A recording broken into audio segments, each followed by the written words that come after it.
The bankrupt nation that bought death. You were told that Germany rose from the ashes of 1918 through sheer industrial willpower and the genius of a new economic order. The textbooks describe a miracle where a broke, humiliated nation suddenly found the gold to build the most terrifying war machine in human history. This is the comfort of a lie. The reality is far more chilling and far more fragile. The German economy did not grow, it was liquidated.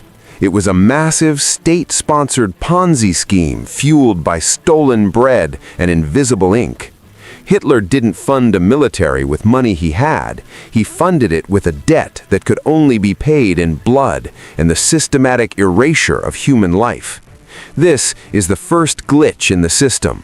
A nation that was technically bankrupt while its factories produced enough steel to drown a continent. The contrarian take, the prosperity of a corpse. The common belief is that the German worker in 1934 was finally prospering after years of hyperinflation and misery. The history paradox reveals the opposite. The prosperity was an illusion maintained by a forensic shell game.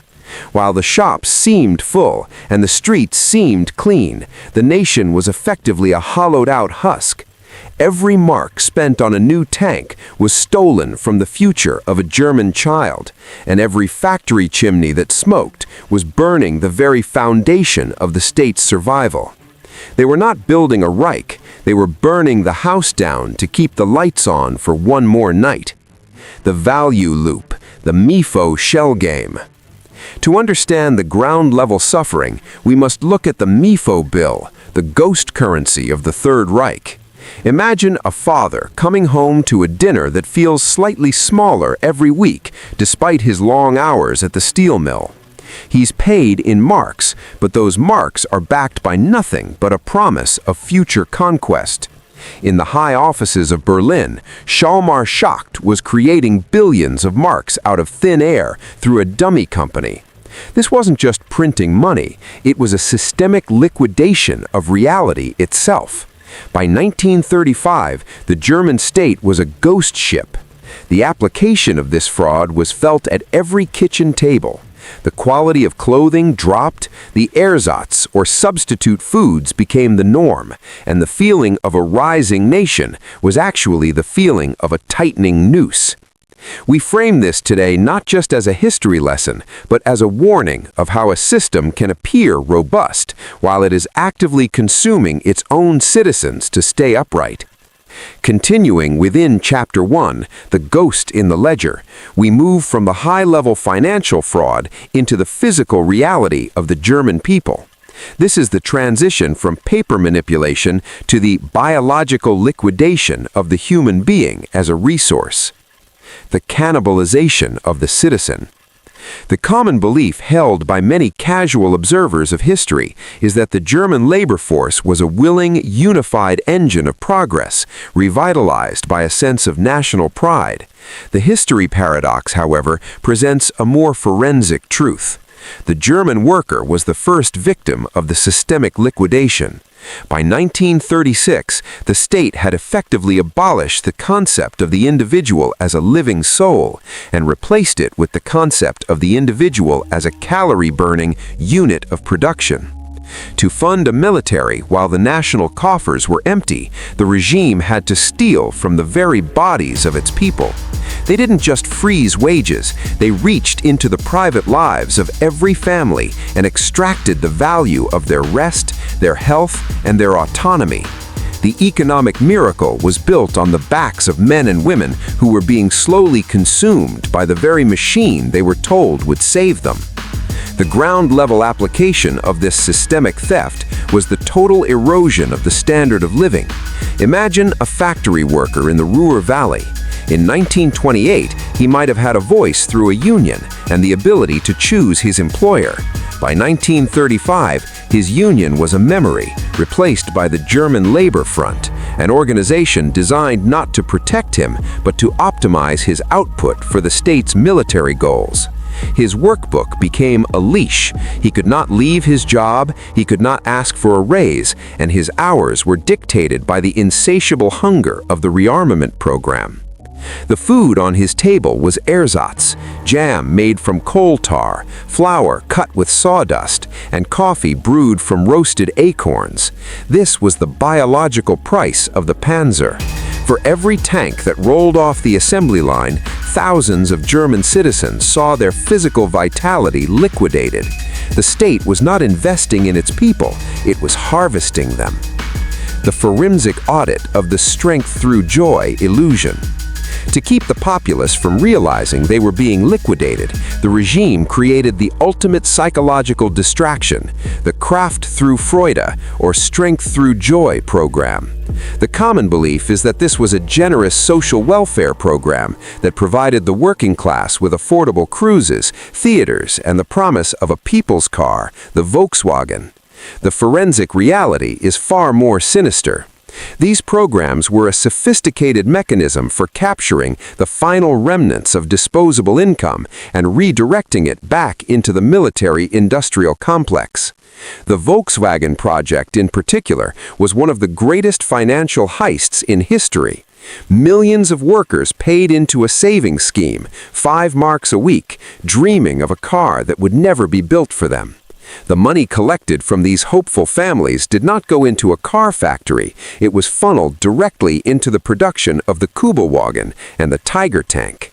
The people were essentially paying for the very weapons that would eventually lead to the destruction of their own cities.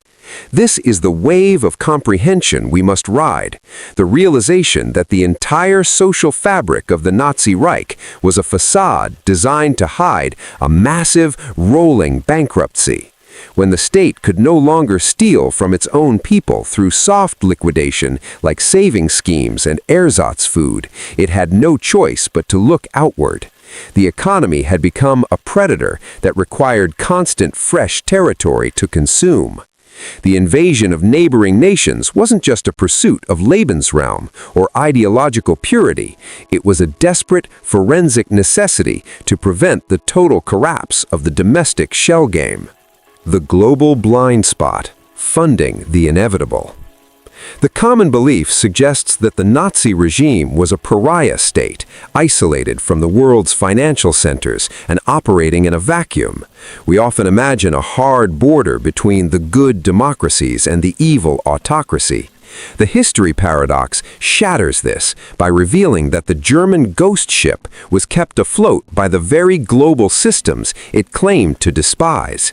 The international banking community didn't just watch the rearmament, they facilitated the systemic liquidation by treating the Third Reich as a high-risk, high-reward investment. Because the global system values the movement of capital over the preservation of human life, the glitch allowed for the silent financing of a catastrophe. The application of this global complicity can be found in the boardrooms of London and New York. While the German worker was eating sawdust, international creditors were accepting German promises to pay because the regime was seen as a bulwark against communism. This wasn't a failure of intelligence, it was a failure of the ledger. By continuing to trade and settle debts with a state that was transparently cannibalizing its own future, the global financial system provided the oxygen the fire needed to spread. The framing of this audit is essential. The Nazis didn't just break the rules of the world, they exploited the fact that the world had no mechanism to stop a nation from liquidating its own soul for the sake of industrial output. As we close this chapter, the wave of comprehension hits. We realize that by 1937, the financial shell game had reached its terminal velocity. The MIFO bills were coming due. The strength through joy savings were exhausted. The German worker had been squeezed of every last drop of biological surplus. The system had a choice: admit the bankruptcy and collapse, or find a new source of biological liquidation. This is where the tragedy shifts. The state had perfected the art of hollowing out its own people. Now it would turn that forensic expertise toward the rest of Europe. The systemic liquidation was no longer just an internal economic policy. It was about to become a continental harvest. The debt that Shamar Schacht and Hitler had built wasn't going to be paid back in marks. It was going to be paid back in the gold teeth of the occupied, the forced labor of the conquered, and the total erasure of entire populations. The bank was empty, and the only way to fill it was to turn the world into a slaughterhouse. The factory where humans became fuel. The common belief is that the atrocities of the Eastern Front were purely the result of racial hatred and ideological madness. While the ideology provided the excuse, the history paradox reveals a colder, more forensic motive. The war was an industrial requirement for resource extraction. The biological liquidation we saw in the German factories of Chapter 1 was merely a rehearsal. Once the borders were crossed, the regime stopped treating humans as units of production and